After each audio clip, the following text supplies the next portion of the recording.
Hey, so we're back. I'm going to talk about this is going to be the K-pop section of this podcast. Hopefully you guys enjoyed me talking about Korean movies.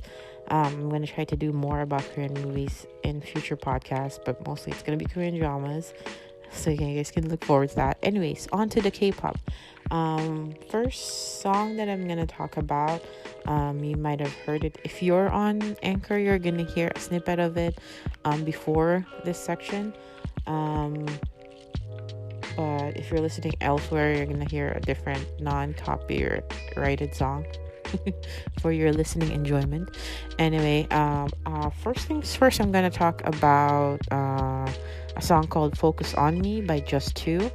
A little bit about JUS2. It's the subunit from JYP Entertainment's group called GOT7 with their members JB and Yeogyum. Okay. First things first, before I rant on about this song, I am a huge GOT7 fan.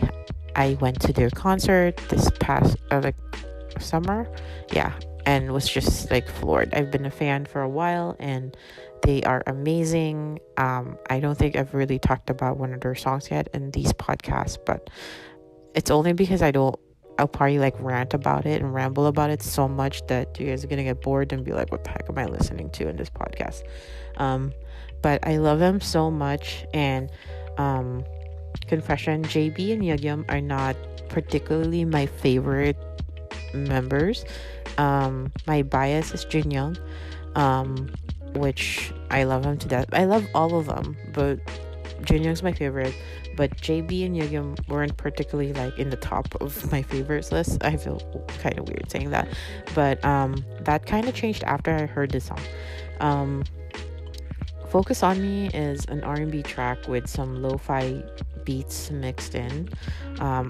When I first listened to it, it's very chill, and it has a very sensual, sexy sound to it, which kind of makes sense if you know GOT7 and JB. And JB is kind of that chic, sexy leader character, persona.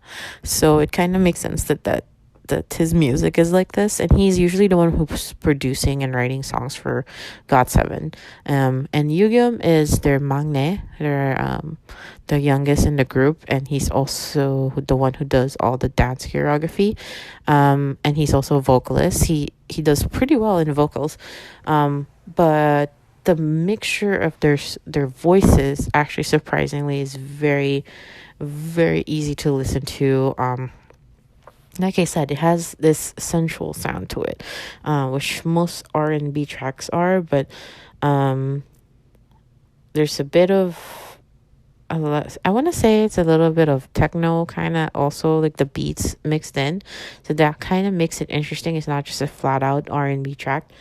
It's more mature than what I would say is the usual from GOT7. So it makes sense that it's the song for their subunit, because I feel like subunits, in K-pop, they mostly function so that you can show a different side to a K-pop group, and JUS2 does this really well. JB is also part of the other subunit from GOT7, so the JJ project. So in that one, the JJ project, it's my bias, Jinyoung and JB, which they kind of do. Their sound is a little bit different. It's a lot more of a poppy dance kind of sound, and that's different with JB and Yeogyum. And in terms of, because the subunit is debuting a lot later in GOT7's career, that they're a lot older now. They're all in their mid-20s, and they're portraying a more mature image to them compared to when JJ project came out, which was a few years ago, more closer to GOT7's debut, when they had a cutesy image still. So this one's more mature, definitely has a more mature sound than most GOT7 songs. I love it. I love, when it goes, just focus on me, just focus on, and then their dance moves with Yeogyum just doing the okay sign in front of his eyes. It's really when you listen to it, you just feel so like cool and just like relaxed, and just grooving to it just makes you feel like sensual, I guess. It's such a weird way to describe a song, but that's really how it is. Um, anyways, when JUS2 was promoting as a subunit, it was the same time that Jin Young had his lead role in He is Psychometric. I don't know if I mentioned that before. Well, maybe in the future I'll talk about He is Psychometric in the Kdrama section of the podcast, because it's such it's an enjoyable Korean drama. Not just because my bias is Jin Young and I love him to death, but because it's a fun Korean drama. Um, but I love it because Just Two actually was part of the OST, the original soundtrack for He is Psychometric, with their song Take.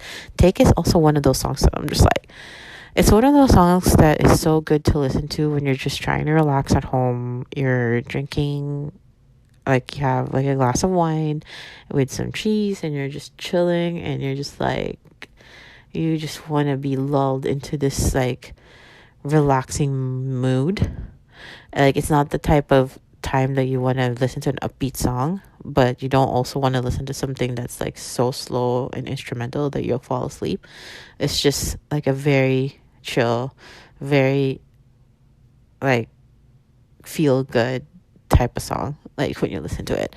So Focus on Me, I love it. It's one of those songs that I constantly play. I have a playlist of these more chill vibe type of songs from GOT7, and Focus on Me is in one of them.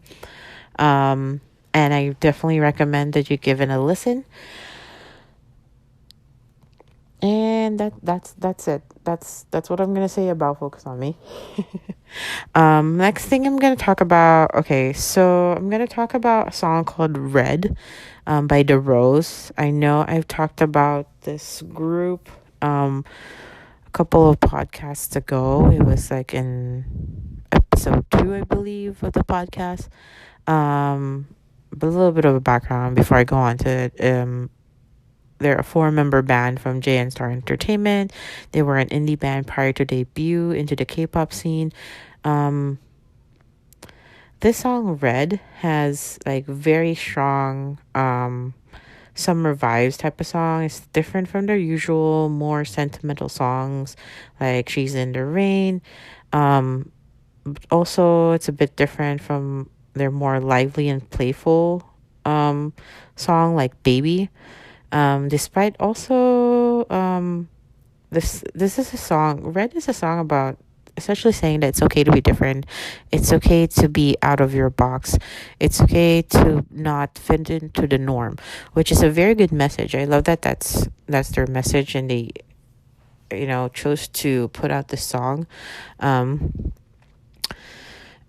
I I really loved the song when this came out, but a couple days ago, this past weekend actually, I actually was very fortunate enough to hear them live. I was looking forward to seeing the Rose in concert, so I got that opportunity this past weekend when I saw them at Fonda Theater here in Los Angeles. And the thing with okay, I'm already a fan of Korean rock, Korean bands in general. Like, I've been a longtime fan of FD Island, CN Blue, recently Day 6, and Flying, and The Rose.